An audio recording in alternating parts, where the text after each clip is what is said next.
there's just a big push right now that as you might just do a search on the internet and see about, just put in the word enlightenment, and it's amazing at what comes up in the search as to the events that you can go to, the classes that you can take, the things that you can learn about yourself, ways you can learn different things about yourself. It's just exploding right now. And just as an example of how it is being incorporated into mainstream media, we were watching an episode of Desperate Housewives the other day, and they were incorporating some of these new thought ideas into the language, and it was really interesting because that's a pretty mainstream show. So, you know, once this stuff, this talk, the language starts making it into mainstream media, that there's really something to it. People are starting to pick up on it and run with it. So right now there's just, it's amazing at the people who are out there expressing their authentic self. There's a greater number. That's the whole key right there. The greater the number that is there, that's involved with serving the universe or becoming enlightened, the media picks up on this, and that's basically the key right there to realize that, yes, you're no longer a minority here. Once it starts going into the mainstream media, as Kathy had said, into the shows, you know, it's going to perpetuate. Well, I think that's also evidenced by, look at the shows that came out at the, you know, for the fall season of 2009. There's a lot of them that deal with, you know, Paranormal's one of them. Paranormal, yeah, the Medium's a big show. The new show that came out that are dealing with potential of alien life forms coming into Earth. I mean, it's just amazing at how that's being picked up like that. And, right, the UFO movement. Yeah, things like that, and just the psychic shows are also becoming popular, and all that is part of the authentic self, kind of driving people to serve. And part of serving, if you can do something that's going to really make an influence to a mass, I mean, that is absolutely wonderful.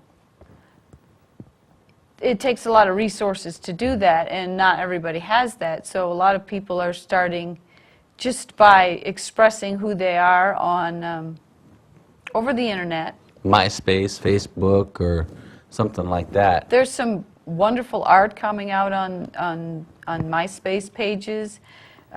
People are expressing their musical talents by just putting a song that they've created on their MySpace page or their Facebook page, and just sharing that with other people.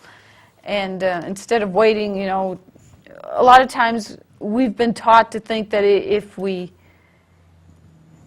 don't get a large value for our whatever we're offering, then we're not that valuable to society. You have to be making millions of dollars as an actress or an actor or a sporting personality, or, you know, if your painting doesn't sell for hundreds of thousands of dollars, there's no worth to it. But I don't believe that that's true anymore. No. I think that the value is in, as we start to raise our vibration, and we're starting to see the beauty and wonder of the world, and we're also not finding it necessary to possess something anymore. We're looking at art as just something that's there for enjoyment, and people might not necessarily have a need anymore to own a particular piece of art, but they still want to look at it. So Isn't that what museums are for? Well, and the internet is starting to become a museum for art. If you Yes, stop it and is. think about it, I mean, It is. there's ways nowadays that you can protect the pictures from being downloaded and things like that, and so there's just limitless possibilities right now. I feel that To express yourself, to serve, to serve the universe. We're getting to a phase where, if you look at the economy, you can serve, the economy's on edge. If the economy's on edge, we're on edge. We can help serve the universe, again, serve fellow man, by just helping them with a chore or a task. Volunteering yourself without expectation of, again, a return. And take it on the notion that you're doing this from the heart. You're doing this as a gift. You're gifting yourself to them. Would you agree with that? Yeah, I think as you become more conscious of your actions, and as you progress on the journey, it becomes so ingrained in your being that it's not even something that you have to give much thought to. I mean, Right. if you hear of a situation that's happening in your environment, it's just, you just find a way to jump in and help. I mean, even if it's a neighbor whose car won't start, it's just instantaneous for you to get out there and help them. I mean, I think that's, in order for the human race to change, we need to evolve to a different type of being. As an example only, I was renting a farm. Somebody's hay field, stubble field, caught fire. There was 4 or 5 of us who went out with the tractors and tilled the field to stop the fire from spreading. Who knows what damage it would have done, but the thing is, if they waited for, the fire department to come, it'd have been too late.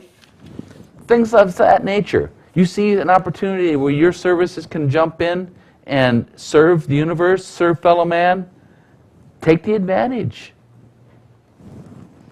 Yeah, those are just some ideas, and you'll be driven to know what's right for you. What one person does may not be right for you. If somebody feels like they need to volunteer in a certain area, sometimes you can be pressured into maybe following their ideas, but you really got to find what's best for you. What are you really being driven to do during this phase? And you'll know. You'll hear the inner voices. You'll know when something's not right for you. I think that's one of the best things about phase 4 is you are so driven by intuition that you just know. It's a wonderful feeling to have that inner knowing that's guiding you instead of needing to go out and get other people's opinions. You know what's right for you. By this time you've built a lifestyle that's right for you.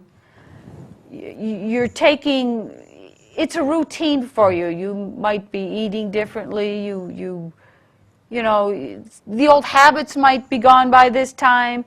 So the ultimate goal in awakening to a higher consciousness is to take your life maybe from a place where you're very unhappy, doing things that aren't satisfying you, maybe not connecting to people like you should, and move through the phases of growth and change to the 4th phase where you are driven by what you feel you were meant to be. You are fulfilling your life purpose. And that's serving the universe, the God source, fellow man, without expectation. So by the time you reach the 4th phase, everything just becomes natural. You're acting as a master, and you're really just being your authentic self. And because of that, you may not have the same focus on time like you used to. So you learn to become more spontaneous, more free, more fun, and it really can be a wonderful time to watch yourself go through that period of the journey. It's interesting to, especially if you've journaled through the process, to go back and look at some of the early stages and to maybe look at where you are now when you make it to the fourth phase. So it almost felt like you're just watching yourself grow up. Yeah, grow up, yeah, at any stage in your life. You can go through a period of change. So ultimately, that's the goal, is to go through the conscious awareness, develop a lifestyle that fits into your authentic self, that molds into your life purpose, and that ultimately serves the universe or creator or God source. So that pretty much wraps up today's show. So, yes, we want to thank you for watching Soul to Soul. Again, the previous episodes are on the website. We want to thank you and have a great evening.